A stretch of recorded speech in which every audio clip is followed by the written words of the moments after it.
In today's video, I'm going to teach you how to edit the contact form on Shopify. First, make sure you're logged into your Shopify admin. From your main Shopify dashboard, this is where you manage everything in your store. We're going to head straight to the area where your website theme lives. On the left-hand side, find and click on Online Store. This opens up the section where all your themes and customizations are managed.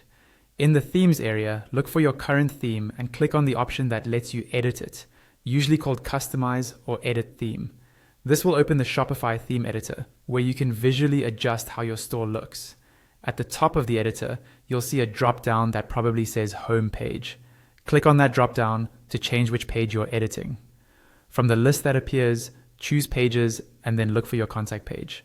It might be called Contact, Contact Us, or something similar, depending on how you named it. Click that page so the preview switches over to your contact page layout. In the preview on the right, click directly on the Contact Us header at the top of the page. Once you select it, you'll see settings for that header appear in the left-hand column. Here you can adjust the spacing by using the padding dragger to increase or decrease the top and bottom padding.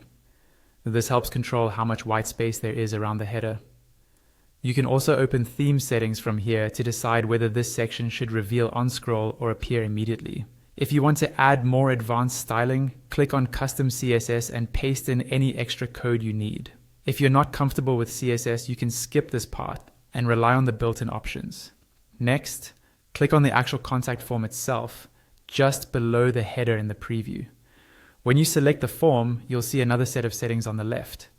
Here you can choose the heading size to control how large the form title appears, and you can pick a color scheme from the options available to match your brand.